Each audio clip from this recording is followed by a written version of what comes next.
Assalamualaikum warahmatullahi wabarakatuh. Bismillahirrahmanirrahim. Alhamdulillahirabbil alamin. Wassalatu wassalamun ala asrofil anbiya wal mursalin Sayyidina Muhammadin wa ala alihi washabihi azmain. Amma ba'du. Pertama-tama marilah kita panjatkan rasa dan puji syukur kehadiran Allah Subhanahu wa taala, Tuhan semesta alam yang telah memelihara dan tidak pernah berhenti memberikan hidayat bagi umatnya. Karena atas nikmat dan berkahnya lah kita semua diberi kenikmatan yang tiada tara, termasuk nikmat dalam keadaan sehat walafiat. Dan tidak lupa pula salawat serta kita curahkan kepada junjungan Nabi kita, Nabi Muhammad sallallahu alaihi wasallam. Selanjutnya izinkan saya memperkenalkan diri terlebih dahulu. Perkenalkan, nama saya Muhammad Lupi, NIM 12016109 dari Prodi Akuntansi Syariah kelas 3C. Baiklah, pada kesempatan kali ini saya akan menjelaskan kembali materi yang telah saya pelajari selama 1 semester pada mata kuliah Ekonomi Mikro Syariah. Adapun 7 materi utama pada mata kuliah kali ini yaitu meliputi 1. Permintaan, penawaran dan keseimbangan pasar, 2. Elastisitas, 3. Teori perilaku individu, 4. Teori produksi, 5. Pasar persaingan sempurna, 6. Pasar monopolistik, 7. Pasar oligopoli. Baiklah, pada pertemuan pertama yaitu membahas tentang permintaan, penawaran dan keseimbangan pasar. Yang A. Permintaan adalah suatu proses dalam meminta sejumlah barang atau jasa yang diinginkan untuk dibeli atau dimiliki pada berbagai tingkat harga yang berlaku di pasar dan pada waktu tertentu. Bunyi hukum permintaan: semakin rendah harga suatu barang, maka jumlah permintaan semakin bertambah. Sebaliknya, semakin tinggi harga suatu barang, maka jumlah permintaan akan berkurang. Faktor-faktor permintaan: A. Harga barang itu sendiri, B. Harga barang lain yang berkaitan dengan barang tersebut, C. Pendapatan rumah tangga dan pendapatan rata-rata masyarakat, D. Cita rasa masyarakat, E. Jumlah penduduk, F. Ramalan mengenai keadaan di masyarakat yang akan datang. B. Penawaran adalah kuantitas barang dan jasa yang ditawarkan oleh penjual pada suatu pasar selama periode tertentu dan pada tingkat harga tertentu. Bunyi hukum penawaran: apabila tingkat harga naik, maka jumlah barang yang ditawarkan akan naik. Sebaliknya, jika tingkat harga turun, maka harga barang yang ditawarkan akan turun. Faktor-faktor penawaran: biaya produksi dan teknologi yang digunakan, jumlah penjual, perkiraan harga yang di masa mendatang, kondisi alam. C. Keseimbangan pasar adalah interaksi antara kekuatan permintaan dan penawaran di pasar, menghasilkan keseimbangan harga dan kuantitas. Hukum keseimbangan pasar: jika jumlah permintaan lebih besar daripada permintaan penawaran, maka harga akan naik. Sebaliknya, jika jumlah penawaran lebih besar daripada jumlah permintaan, maka harga akan turun. Faktor keseimbangan pasar: permintaan terhadap barang dan jasa tingkat, sedangkan jumlah barang dan jasa terbatas.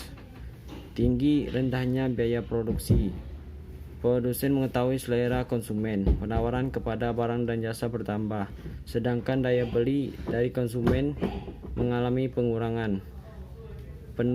Pandangan masa depan dari produsen dan konsumen. Pada pertemuan kedua yaitu membahas tentang elastisitas. Elastisitas merupakan sebuah ukuran seberapa besar para pembeli dan penjual memberikan respon terhadap perubahan-perubahan kondisi yang terjadi di pasar. Elastisitas juga dapat diartikan sebagai sebuah perubahan-perubahan variabel tidak bebas yang diakibatkan oleh perubahan dari variabel bebas sebesar 1%. Elastisitas terbagi menjadi dua, yaitu elastisitas permintaan dan elastisitas penawaran.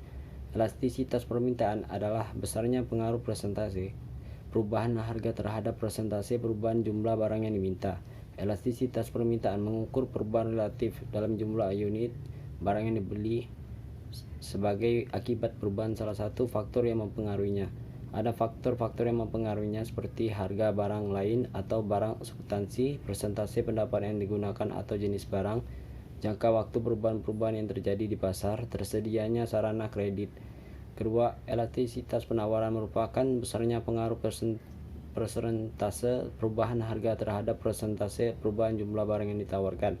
Elastisitas penawaran sangat berpengaruh pada suatu perubahan harga terhadap besar atau kecilnya jumlah barang yang memiliki sebuah tingkat kepekaan perubahan barang yang ditawarkan terhadap perubahan harga barang tersebut. Adapun faktor-faktor yang mempengaruhinya seperti waktu, daya tahan barang atau produk, mobilitas faktor produksi, kemudahan produsen baru untuk memasuki pasar, dan jumlah persediaan barang.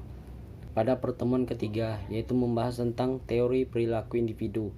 Teori perilaku individu adalah teori yang membahas fungsi dari interaksi antara individu dengan lingkungannya.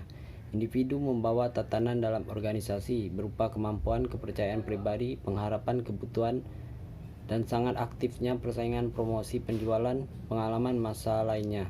Semua perilaku individu pada dasarnya dibentuk oleh kepribadian dan pengalamannya. Ada 4 variabel tingkat individual yang meliputi karakter, biografis, kemampuan, kepribadian, dan pembelajaran. Pada pertemuan keempat itu membahas tentang teori produksi. Produksi adalah suatu proses mengubah input menjadi output. Produksi meliputi semua kegiatan untuk menciptakan menambah nilai guna suatu barang dan jasa. Adapun faktor-faktor produksi meliputi tanah atau lahan, tenaga kerja, modal, dan organisasi. Fungsi produksi adalah untuk menentukan intensitas input yang tetap agar output suatu produksi dapat tetap berada di puncaknya. Tujuan produksi untuk memenuhi kebutuhan konsumen, berupaya untuk memperoleh keuntungan yang sebesar-besarnya, menghasilkan barang setengah jadi, guna memenuhi kebutuhan produksi selanjutnya. Pada pertemuan kelima, yaitu membahas tentang pasar persaingan sempurna. Pasar persaingan sempurna adalah sebuah struktur pasar di mana terdapat banyak penjual atau perusahaan yang menghasilkan barang. Pada pasar persaingan sempurna, jenis produk yang dijual relatif sama atau bersifat homogen. Adapun ciri-ciri pasar persaingan sempurna yaitu harus ada penjual dan pembeli yang jumlahnya sama banyak, pedagang bebas menutup atau membuka usaha, barang yang dijual bersifat homogen, penjual dan pembeli mengetahui informasi harga yang jelas. Adapun salah satu contoh perusahaan yang bersaing di pasar persaingan sempurna yaitu perusahaan beras. Produk beras merupakan kebutuhan pokok, jumlah penjual dan pembelinya pun sangat banyak. Kedua belah pihak tidak boleh punya kuasa dalam menentukan harga beras. Mereka menjadi pengikut harga price taker. Perusahaan yang memproduksi beras harus bersaing dengan banyaknya perusahaan beras lainnya yang memiliki produk yang sama. Selanjutnya pada materi ke-6 yaitu membahas tentang pasar persaingan monopolistik. Pasar persaingan monopolistik adalah suatu pasar di mana terdapat banyak produsen yang menghasilkan barang yang berbeda, corak dan juga substansi antara barang yang tinggi. Setiap konsumen akan merasakan adanya perbedaan dari karakteristik pada setiap produk yang dihasilkan oleh suatu perusahaan dengan produk yang dihasilkan oleh perusahaan lainnya. Adapun faktor-faktor terbentuknya pasar persaingan monopolistik yaitu ketidakpuasan terhadap daya analisis, model persaingan sempurna maupun monopoli. Sumber daya alam yang melimpah menyebabkan produsen memproduksi barang serupa tetapi memiliki keunggulan yang berbeda. Diferensiasi produk yang tidak terlalu besar mendorong perusahaan untuk melakukan persaingan non-harga. Ciri-ciri pasar persaingan monopolistik yaitu terdapat banyak penjual, barangnya bersifat berbeda corak, perusahaan memiliki sedikit kekuasaan mempengaruhi harga, relatif mudah untuk memasuk ke dalam industri atau pasar, sangat aktifnya persaingan promosi penjualan. Contoh dari pasar persaingan monopolistik sendiri yang dapat kita temui pada kehidupan sehari-hari seperti deterjen, air mineral, sepatu, pasta gigi, dan lain-lain. Pada pasar persaingan mineral, misalnya terdapat banyak sekali produsen yang memproduksi air mineral seperti Aqua, Le Mineral, Nestle, Club 43, dan lain-lain. Masing-masing produsen tersebut memiliki ciri khas tersendiri seperti segi kemasan, kualitas, ataupun ukuran yang membedakan produknya dengan produk pesaing. Pada materi ke-7, pasar oligopoli. Pasar oligopoli adalah suatu struktur pasar di mana hanya dikuasai oleh beberapa perusahaan. Adapun faktor terbentuknya pasar oligopoli, yaitu efisiensi, skala besar, dan kompleksitas manajemen. Ciri-ciri pasar oligopoli: 1. Terdapat banyak pembeli dan sedikit penjual. 2. Produk yang dijual umumnya bersifat homogen. 3. Harga barang relatif sama. 4. Produsen baru sulit masuk ke pasar. 5. Membutuhkan modal besar. Secara umum terdapat dua jenis oligopoli, yaitu 1. Oligopoli murni. Pure oligopoli adalah pasar di mana barang yang diperjualbelikan bersifat identik, misalnya semen, air mineral, seng. Dan oligopoli terdiferensiasi. Differentiated oligopoli adalah pasar dengan barang yang homogen, namun dapat dibedakan, misalnya sabun, sepeda motor, laptop. Baiklah, mungkin hanya itu yang dapat saya sampaikan, dan kurang dan lebihnya saya mohon maaf. Saya akhiri kata wabillahi taufik wal hidayah. Wassalamualaikum warahmatullahi wabarakatuh.